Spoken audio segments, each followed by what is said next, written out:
여러분, 뭉칫돈 들고 이곳으로 몰린다. 요즘 자산가들은 어디에 몰리는 걸까요, 도대체? 첫 번째 몰리는 곳은 여러분 여기에요. 은행에 정기 예금 내지는 정기 적금 말입니다. 7월 은행 정기예금 증가액을 보면요, 어마무시합니다. 31조 7천억 원이나 늘었습니다. 31조 7천억 원. 아마 이렇게까지 늘은 것은요, 근래에 보기 드문 숫자입니다. 이게 한 달 새잖아요. 한 달 새. 한 달 새 뭉칫돈 들고 은행으로 몰린다는 뜻이에요. 정기예금, 정기 적금을 들려고 말입니다. 여러분 이거 한번 보세요. 이거 한번 보세요. 정기 예금에는 31조 7천억 원이 몰리잖아요. 반면에 요구불 예금이라고 하는 수시 입출식 통장은요, 53조 3천억 원이 줄어들었어요. 그러면 여러분 이게 이제 투자할 데 없어. 그냥 은행이 이자 많이 주니까 이제 은행에다가 예금하는 게 나아. 지금 이런 분위기가 굉장히 확산된다는 뜻이에요. 여러분 올해 1월만 하더라도 보세요. 정기예금은 줄어들었습니다. 마이너스 30조 9,625억 원이었습니다. 죄송합니다. 수시 입출식 예금은 줄어들었습니다. 30조 9,625억 원으로. 그리고 정기예금은 9조 정도 늘어났습니다. 9조 6,808억 원이 늘어났습니다. 2월에는요, 이게 갑자기 쉽게 말하면 요구불 예금이 늘어났습니다. 수시 입출식 예금이 늘어났습니다. 21조 3,764억 원으로요. 이때만 하더라도 여러분 알다시피 대통령 선거가 3월 9일에 있었잖아요. 이게 대통령 선거가 끝나고 나면 부동산이 어디로 갈지 몰라. 그렇기 때문에 부동산을 사야 돼 하는 생각에 전부 다 수시 입출식 예금에다가 넣어 놓았던 거예요. 그러다가 말입니다. 3월이 되니까 실질적으로 정기예금이 줄어들어요. 3조 6,081억 원까지 줄어들었습니다. 그러던 것이 지금 5월에 엄청 늘어나더니 7월에는 31조 7천억까지 늘어났습니다. 진짜 많이 늘어났죠. 진짜 많이 늘어났습니다. 결국은 뭉칫돈 들고 가는 곳이 정기 예금하러 간다 이렇게 얘기할 수 있는 건가요? 실제 말입니다. 5대 시중은행의 예적금 잔액을 보면 750조까지 올라갔어요. 750조까지. 지난 1월에 701조였거든요. 3월에는 694조였습니다. 지금 7월에까지 가면 750조까지 올라갔으니까 너도 나도 지금 뭉칫돈 들고 정기 예금한다 이렇게 되는 이야기죠. 그도 그럴 것이 여러분 요즘 예금금리나 적금금리가 굉장히 많이 높아졌습니다. 물론 은행마다 좀 다르기는 하지만 이제는 3%대 예금들이 굉장히 많아진 거예요. 3%대 예금들이. 많이 주면 말입니다. 3%에서도 훨씬 더 많이 주는 그런 예금들도 많이 실제로 나와 있습니다. 실제로 많이 나와 있습니다. 그러니까 너도 나도 지금 예금으로 몰리는 것 이것은 어쩌면요. 당연하다 이런 생각이 들어요. 우리 특반 정기예금이라고 우리은행에서 출시한 게 있거든요. 이거 연 3.2% 줍니다. 3.2%. 신한에도 신한 S드림 정기예금이 3.2%예요. 많이 주죠. 그죠? 3%가 넘어섰으니까. 이제는요. 3% 주는 게 어쩌면 비슷비슷합니다. 많아졌다는 뜻이에요. 예를 들어 산업은행에서 만드는 거 있어요. KDB 하이 정기예금 있습니다. 이것은요. 3.6% 줍니다. 우리은행에서 만든 우리 첫거래 우대 정기예금 여기는 3.6% 주고요. 많이 주잖아요. 심지어 말입니다. 여러분. 심지어 9.7%의 금리를 주는 것도 있습니다. 우체국 신한카드 협업 적금이라는 게 있어요. 물론 30만 원밖에 못 넣는데 미끼 상품이긴 하죠. 30만 원밖에 못 넣는데 여기는 9.7% 줍니다. 또 신협중앙회하고 만든 데가 있습니다.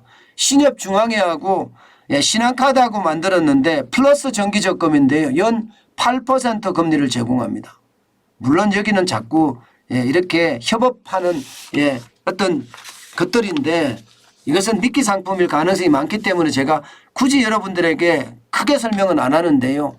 분명한 것은요. 예적금 금리가 올라갔으니까 모두가 하나같이 어디로 간다?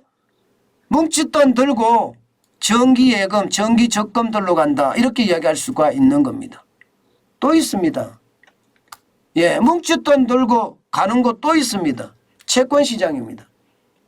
여러분 보시는 것처럼 국내 개인 투자자 채권 순매수 금액을 보면 놀랄 노자예요. 2021년 전체가 얼마였느냐? 4조 5천억밖에 안 돼요. 그런데 1월에서 6월까지 보면 5조 1천억까지 들어갔죠. 7월만 단순하게 떼놓고 보면요. 3조 685억 원입니다. 거의 2021년 1년 동안 채권을 산 것처럼 지금 7월에 들어갔잖아요. 야, 이거 장난 아닙니다. 장난 아닙니다. 그만큼 많은 사람들이 채권 시장으로 몰려가고 있다는 이야기. 옛날에는 개인이 채권 투자하기가 참 어려웠는데 요즘은 개인이 채권 투자하기 편하니까 채권 쪽으로 많이 움직이는 겁니다. 좀 더 구체적으로 볼까요? 연도별로 볼게요. 연도별로 보면 여러분 진짜 놀랍니다. 1월에서 7월까지만 봤을 때 2019년에 2조 6,497억 원이었습니다. 그러니까 2021년까지 전부 다 2조대예요. 좀 높아진 게 2021년인데 2021년 1월에서 7월까지가 2조 9,447억 원이었거든요. 그런데 2022년에는 8조예요. 8조. 무려 말입니다. 무려 2019년 대비해 보면 아무리 적게 나도 3.5배는 넘습니다. 3.5배는. 작년 대비해도 지금 2배가 넘는데요. 뭐. 그러니까 이게 많은 사람들이 채권에 어떤 관심을 가지고 제가 여러분에게도 말씀을 드렸어요. 채권이 진짜 좋다고 말씀을 드렸습니다. 그래서 많은 분들이 채권을 사고 그러고 있는 분위기. 지금 현재 자산가들은 그렇게 움직인다 이렇게 보입니다. 물론 달러를 사거나 이거는 금을 사거나 실제 금은 너무 많이 올라갔죠. 지금 그람당 7만 5천 원까지 올라갔잖아요. 그죠? 그러니까 금을 사기에는 부담스러운 거예요. 달러를 살려고 하니까 지금 1310원까지 올라갔어. 이것도 부담스러운 거예요. 그러니 안전자산이라고 이야기하는 정기예금이나 정기적금 그리고 채권을 사겠다 이렇게 예상을 하는 거죠. 이렇게. 자산가들은 그렇게 움직입니다. 시중에 돈은 넘쳐나잖아요. 지금 5월 기준으로 시중에 역대 최고거든요. 3,696조 9천억 원이나 있습니다. 어마어마한 돈이 풀려 있습니다. 문재인 정부가 시작되고 나서 무려 57.8%가 늘어났으니까 어마어마하게 늘어난 거죠. 57.8%. 2016년까지만 하더라도 시중 통화량이 2,342조 6천억 원이었습니다. 그런데 2022년 5월 기준으로 보면 3,696조 9천억 원이잖아요. 증가액이 무려 1,354조 3천억 원이나 됩니다. 돈 엄청나게 뿌린 거예요. 문재인 정부가 진짜 잘못한 게 이거라는 겁니다. 아마 이것은요 역사에 길이 남을 거예요. 권력을 오래 탐하기 위해서 돈을 엄청나게 뿌렸다. 이것은 길이 남아야 되고요. 남아서 후세에 기감이 돼야 됩니다. 그만큼 말입니다, 여러분. 이게 돈을 많이 뿌려서 나라 경제가 망쳐진 것 실제로 보입니다. 그러니 현 시중에는 돈이 많아서 그게 결국은요 부동산 거품 만들고 주식 거품 만들고 이랬잖아요. 그러다가 지금 최근에 부동산에도 거품이 빠지는 모양새, 주식에도 거품이 빠지는 모양새 이러니까 이 뭉칫돈 들고 계속 있어서는 안 되겠다. 이제는 투자보다는 그냥 안전자산으로 가야 되겠다. 지금 많은 사람들이 안전자산으로 옮기고 있다는 이야기입니다. 아마 이게 결국은 현실이라는 거예요. 현실. 돈이라는 건 여러분 돈이라는 것은 진짜 강하거든요. 아마 돈만큼 강한 게 없을 거예요. 돈만큼. 권력이야 시간이 지나면 그 성격이 바뀌지만 돈은요 예, 유사일의 성격도 바뀌지 않았고요. 늘 강했습니다. 늘. 그래서 부자가 되는 게 모든 사람들의 꿈이잖아요. 경제적 자유를 갖는 게 얼마나 큰 꿈입니까? 예, 아마 여러분들도 보면 정환전 TV를 보다가 또 경제를 공부하다 보면 당연히 경제적 자유를 얻을 거고요. 또 이 돈의 어떤 주인공이 여러분들도 되실 거예요. 그러니 우리가 함께 열심히 노력해 보자고요. 예.